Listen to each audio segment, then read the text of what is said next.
You can hold yourself in the not being able to find that missing thing for as long as you hold that vibration. The worse you feel about its absence, the longer you will stand in its absence. So, in alignment with my inner being, I received an invention, and I've created it.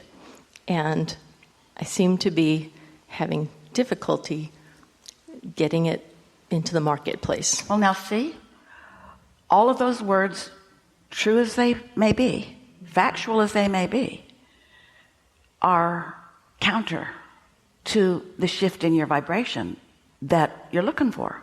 You can't look at something that's not working and improve its working, because you're not pleading your case to an arbitrator who has the power to wave a magic wand and change it for you. It isn't like that. You have to adjust your frequency. So think about it. If your frequency is based upon where you stand in the absence of where's it going to come from, when's it going to come, how's it going to come about, where should I look for it, when you ask those questions that you don't have answers to, or even when you have some answers that work against you because it seems like you thought you were moving down that track and then it didn't happen, well, you just hold yourself in a place where you can't see it, even though a bright trail is already lighted up for you. These are good words for you. The revelation has already happened, but the realization hasn't. Your inner being has realized it, and your inner being knows it so clearly, and your inner being is not only looking at the result you're asking for, but looking at a really path of least resistance, really fun, never-ending unfolding for it. All of that has been realized by your inner being and revealed to you, but you are not realizing it because your bandwidth won't let it in. It's like setting your radio dial on something that you don't even like the genre of music and then saying, you should play more what I like. And we say, change the dial and find what you like. No, that's where my dial is. Bring it to that frequency. And the law of attraction says nothing. The law of attraction actually has no words. The law of attraction is not your mother or anything like that. The law of attraction is the scientific physics that is responding to your frequency. So maybe this will help me, because I have seen it through just dreams or sleep or meditation. That's always a good sign. When I see it. You know what that means? That means in your dream and in meditation too, you're less resistant, and so you are more able to realize. But the thing is, this will help you more than anything that we could ever give anybody who's standing in a place like you're standing. If you can say and mean, you have to work on this a little bit, looking for easy existing matches. Instead of looking for what you think is an end result or a point of confirmation, instead of looking for that, if you could see it as an ongoing unfolding, becoming that is going to please you for a long, long, long, long time. Because we want you to know your invention is in its early phases. Oh, it's good, but it's going to be so much more. What you want to do is just relax in the allowing yourself to receive it. What makes any of you not let something in? That's what we really want to talk about. What makes you, let's just stay here for a little bit. Feel around the things that you care about, that you feel stuck on. Esther does processes. We'll talk about some of them here today, but she spends time at the beginning of each day or somewhere in the day doing processes, because at first they soothe her, often giving her a little relief from one thing or another. But then they enliven her. They fuel her. They feed her. And so the other day, as she was doing something in one of her processes, she realized a thought that we'd been revealing to her for some time that she hadn't had access to until this particular moment in time. And the thought was, it's okay for me to goof off instead of do that responsible thing I'm supposed to be doing. And something about goof off meaning there's no redeeming value in this except I just like it.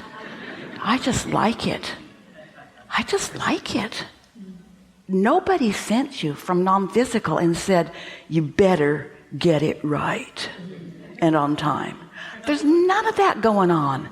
None of that's coming from non-physical. You pick that up along your physical trail from others who are insecure. So that would really help you if you could take the pressure off and start doing this for fun, not for responsibility, and not to save the world, and not for financial remuneration. Do it because it's delightful to do it. Have you seen some of the artwork out there? Does the world really need another one of those? No. But you know what it's good for? The artist. The artist gets to flow energy through to something pleasing. And the majority of the world would look at the majority of what's painted and say, oh, that was a goof off. In other words, everyone's different, but you get to do it because it feels good to do it, not for any other reason. So therefore, there's not a timeline that's been assigned. So this stress and struggle that you've got going on inside is something that you've put there for no good reason. Cut it out. No good reason. You have no idea how good it felt to Esther when she realized, I get to goof off. I get to goof off. You know what that means to Esther? Doing what she wants, when she wants, going where she wants, thinking what she wants. Can you talk a little bit more about what you see with this invention in the early stages? No, that's cheating. Not cheating, but what it is that's trying to get somebody to make your now feel better to you so that you can respond to that.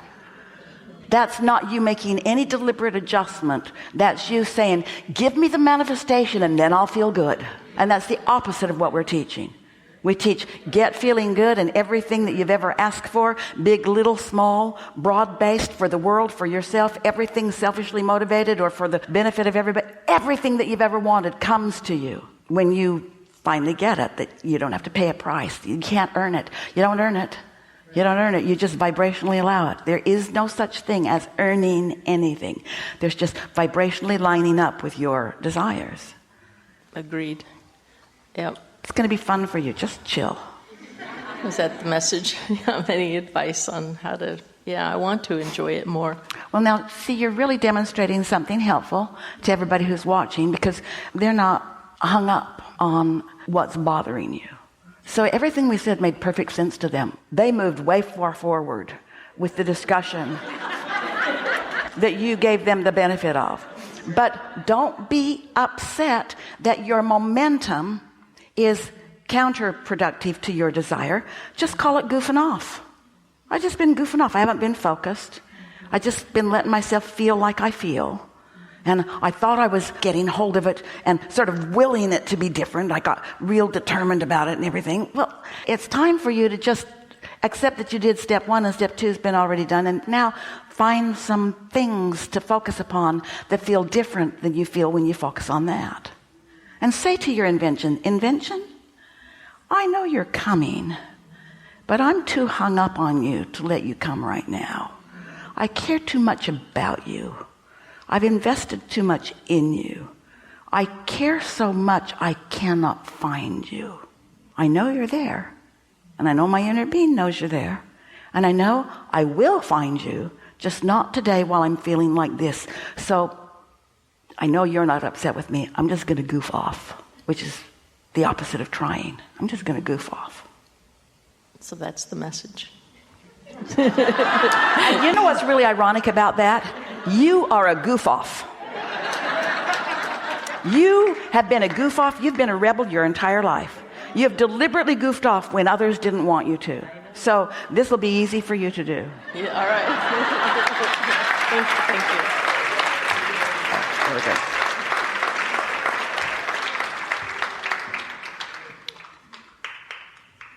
Somebody calls, what are you doing? Goofing off. Why? It's my most productive state of being. What does that mean? It means I'm not in the way of all my hopes and dreams. I'm just standing in this neutral place of not trying to let in all the things I've been asking for. They'll say, how's it going? Say, it's great. It's great. Damn. Okay. Damn.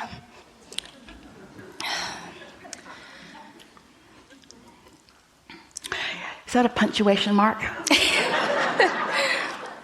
It's not a protest. We don't feel a protest Right. from you. No. I am aware that my heart will stop beating one day.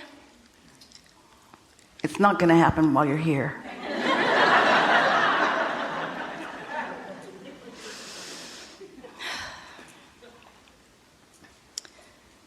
And Well, we could be wrong. You could pain yourself to death right here in front of so all I of us. might. If it were to be soon, I wouldn't be very pleased with the depth of service I gave to the rest of the world during the time that I was alive. Well, when you reemerge into non-physical, you will be praised for your goofing off. We're not kidding. In other words, for your heart, for your love, for your kindness, for your care, for your thoughts, your powerful, powerful, helpful thoughts, for your spontaneous responses here and there. Oh, really? You haven't quite, and you're not alone, most haven't, sorted out what the value is that you're offering. And what it is you're an extension of source energy, open and flowing, and offering benefit wherever you are. Don't let other people gauge your accomplishments, and don't harshly gauge them yourself. You're just getting going. You need a certain amount of time to sift and sort and decide. But we're looking at your vortex, and we can see the powerful things that you've put there. Do you know that when you ask for something, all that you know as humanity, present and coming, is benefited by your request? When you ask your inner being, and everybody that's hanging out with your inner being gets focused upon what you're asking for. Your service isn't your grinding things into place. It's your awareness of life. It's your living. It's the balance that you bring to the cooperative universe. It's the balance that you bring to the mass consciousness. What makes you feel? You zeroed right in on what Esther was talking about. Esther knows her value. And you know, it can be really hard on you when you know your value, because you find it often. And then you beat up on yourself in every minute that you're not giving it everything you've got. Well, why would you give it everything you've got in this moment when you've got eternity to give it? Why would you put yourself in that kind of a bind? Misunderstanding by those around you. Most people would choose a negative emotion than a positive one, because at least the negative emotion makes them feel like they're getting something done.